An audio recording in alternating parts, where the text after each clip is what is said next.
Donc, dernière actu, vidéosurveillance du coup intelligente pour les Jeux de Paris.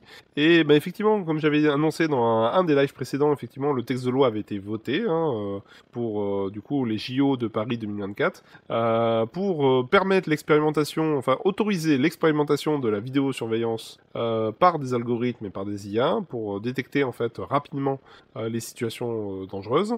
Et bien effectivement, bah, l'Union européenne n'est pas trop d'accord avec la loi française. Voilà, non, ça passe pas de leur côté. Nous, ça a passé tranquillou. Voilà, on a fait passer ça un peu discretos. La plupart des parlementaires ne comprennent pas forcément très bien les problématiques rattachées à l'IA. Et du coup, effectivement, bah, malheureusement, on s'est fait... enfin, malheureusement. Là, par contre, je dirais heureusement, on va dire que les députés européens vont peut-être nous permettre de rattraper un peu le tir.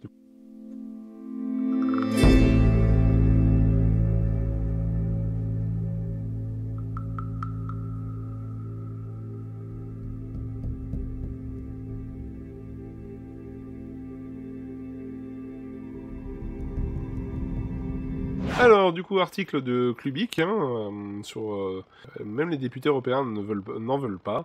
Bah, effectivement, donc c'est basé sur le projet de loi relatif au JO de Paris 2024, devant autoriser l'expérimentation de la vidéosurveillance automatisée et qui suscite du coup l'opposition jusqu'aux eurodéputés. Donc c'est surtout l'article 7 de la loi qui est dans le viseur des opposants.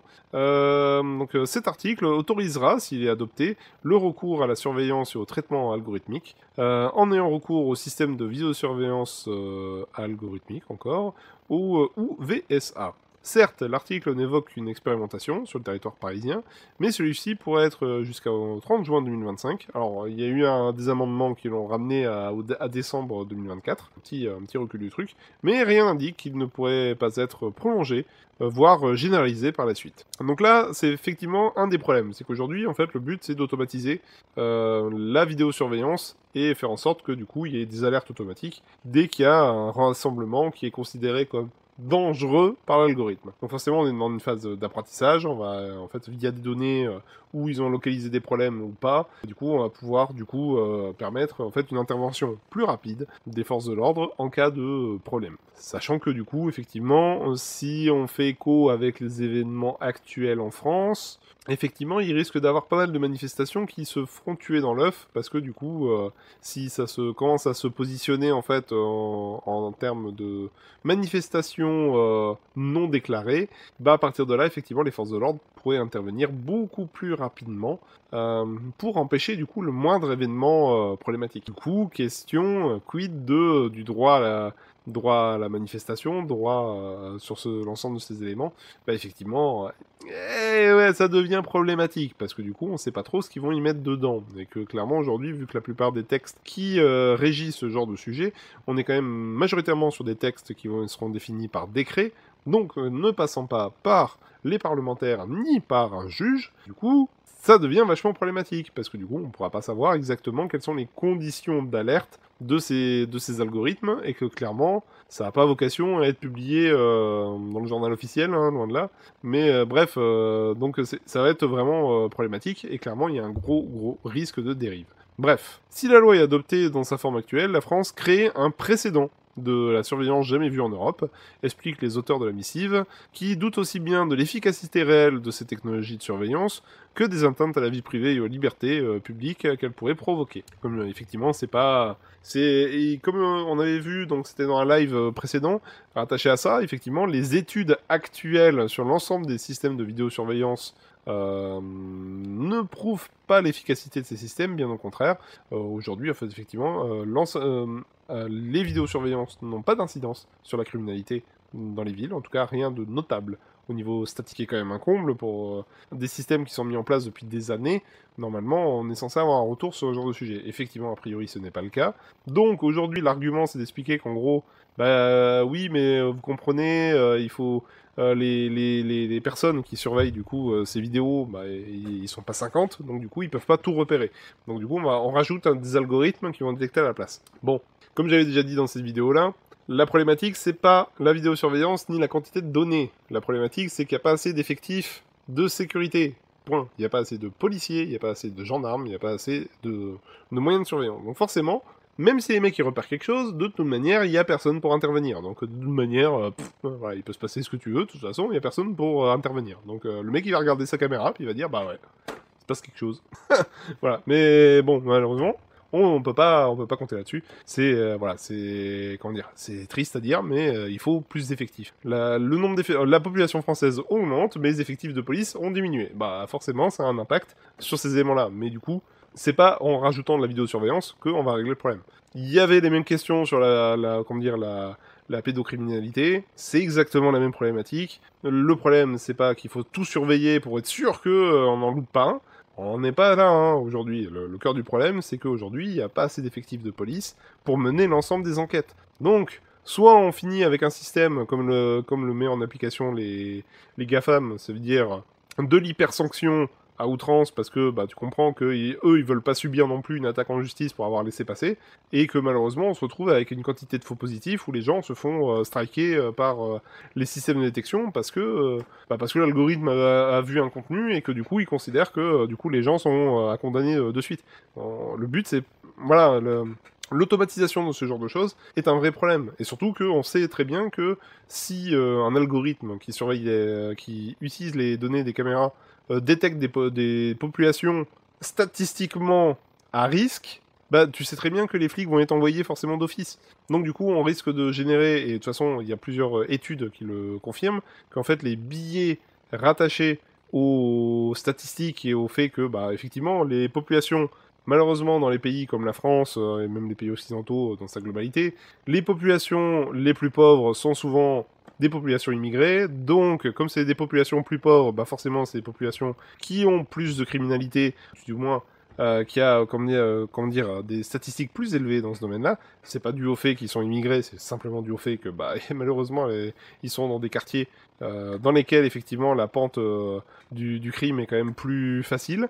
Voilà, c'est triste à dire, mais c'est comme ça parce qu'effectivement bah, les gens ils sont rejetés, etc. Enfin, je vais pas débattre plus que ça sur le sujet, mais voilà, mais du coup ces billets statistiques vont se ressentir dans ces algorithmes. Et du coup, ces algorithmes, dès qu'ils vont détecter, bah, par exemple, un groupe de jeunes des cités qui sont dans les quartiers de Paris en mode tranquille, hein, il n'y a pas besoin, mais du coup, l'algorithme, il sait que c'est un billet, hop, allez, directement, les mecs, ils vont se faire contrôler, parce que l'IA a dit qu'il fallait intervenir, quoi. Donc, clairement, il y a une vraie question rattachée à ça. Est-ce qu'on veut vraiment automatiser ça via des bases de données statistiques qui vont forcément biaiser complètement le système? Donc, ouais, clairement, il y a une vraie question qui se pose derrière, et que pour l'instant, en fait, bon... On passe en mode YOLO en disant bon bah on va foutre ça en full auto et on verra bien ce que ça donne. Ce problème c'est que d'un point de vue liberté individuelle et aussi sécurité, ouais c'est clairement ça me semble pas tout à fait comment dire clean. Après effectivement ou sinon il faut l'assumer. Parce que souvent c'est pas très assumé quand même comme truc. Hein. C'est-à-dire que bon dès qu'on va commencer à avoir quelques billets en fait rattachés à ces éléments là. On va les mettre sous le tapis au début, puis le jour où ça sera tellement flagrant que, bon, on sera obligé de l'admettre, on dira, bah, ah ouais, c'est la faute de l'algo. Bah, voilà. Ça sera la faute des informaticiens encore. Donc, bon, donc, clairement, pour moi, je pense qu'il faut y aller vraiment de façon très... on va dire, faut surveiller ça de très très près et ne pas laisser le système dériver vers ce genre de mécanisme qui du coup peut devenir très problématique. Il faut bien comprendre quand même, parce que je vois bien les propos qui peuvent être tenus dans ce genre de situation. Il y avait déjà ces propos-là qui étaient tenus à l'époque pour les textes de loi où on disait bah non, quand même, on va voter les textes de loi parce que tu comprends, c'était pour surveiller Internet. T'expliquer bah ouais mais bon tu comprends, la pédopornographie c'est très grave, il faut vraiment détruire ces réseaux-là, machin. Oui, j'ai aucun doute là-dessus. Le problème c'est que du coup, on connaît les dérives de politique qu'il peut y avoir autour de ça et qu'effectivement quand on commence à mettre des outils accessibles à des autorités, surtout dans des autorités qui peuvent être, on va dire, plus ou moins, voilà, on sait qu'ils vont l'utiliser, c'est tout. Et donc, si dans les textes de loi, on spécifie pas spécifiquement que vous avez le droit de l'utiliser dans ces cas-là ou pas, ben, ils seront forcément utilisés de façon abusive. Et malheureusement, on l'a vu maintes et maintes fois que ça a été le cas. Dès qu'on a mis en place des outils de protection ou des outils on va dire de censure d'Internet pour protéger les gens, les premiers sites qui ont été bloqués, c'était pas des sites problématiques. Voilà, donc on sait qu'il y a des dérives, même dans des États comme les nôtres, hein, comme en France, hein, voilà, c'est principalement de la France que je parle. Donc on sait qu'il y a des risques de dérive importants, donc il faut absolument pas voter ces textes de loi, parce qu'on sait que ça va se généraliser et qu'à un moment donné, en fait, on va se retrouver avec des situations particulièrement problématiques. Et quand on ajoute dans cet environnement-là la dérive, je dirais plus ou moins actuelle, rattachée aux gilets jaunes et aux manifs contre les retraites, clairement, si tu permets en fait à l'État d'avoir des algorithmes de détection de l'ensemble des manifestants, machin, etc. Comme la plupart des manifestants sont considérés comme des rebelles, voilà, bref, ils sont considérés comme des fauteurs de troubles, donc comme ils sont considérés comme fauteurs de troubles, à partir de là, ils se feront détecter au préalable par les algorithmes, du coup ils seront arrêtés de façon préventive. Parce que considérant qu'ils allaient forcément faire un acte répréhensible, et que du coup, comme le mec il a déjà été catalogué, bah forcément il aura une grande difficulté pour se défendre face à ça. Donc du coup, à partir de là, ça devient particulièrement problématique, et on commence à rentrer dans des dérives autoritaires.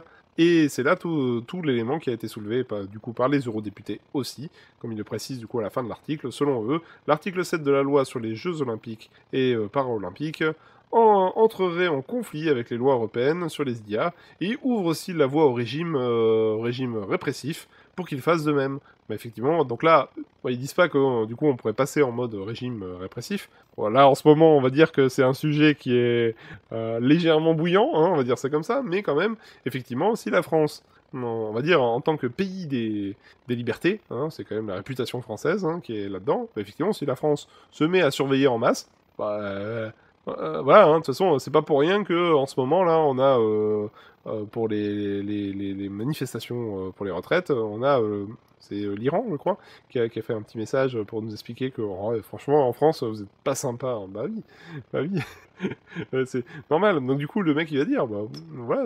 vous mettez aussi des surveillances dans toutes vos villes. Pourquoi nous on n'aurait pas le droit de le faire non plus? T'as pas de raison. Effectivement, j'aurais pas tort. Nous on le fait. Et comme l'avait dit un député français à une époque, les Chinois l'ont fait, pourquoi on le ferait pas? Donc à un moment donné, c'est effectivement, il ne faut pas... On parle de la boîte de Pandore ou ce genre de choses, mais c'est un peu l'idée quand même. C'est qu'à un moment donné, il vaut mieux pas mettre en place ce genre de texte. Voilà. Mais bon, malheureusement, ce texte a déjà été voté en bonne partie par l'Assemblée. Voilà, par des gens qui n'y connaissent rien et qui de toute manière n'ont aucune volonté de s'opposer à ce genre de texte, hein, que ça soit du centre-gauche jusqu'à l'extrême droite, je pense qu'ils sont tous favorables à la mise en place de vidéosurveillance. Indirectement, le texte de loi a été co-signé normalement avec le RN, hein, de mémoire. Donc oui, on sait très bien que c'est des dérives qui, pour moi, me semblent dangereuses. Mais bon, bref, on verra bien ce que ça donne.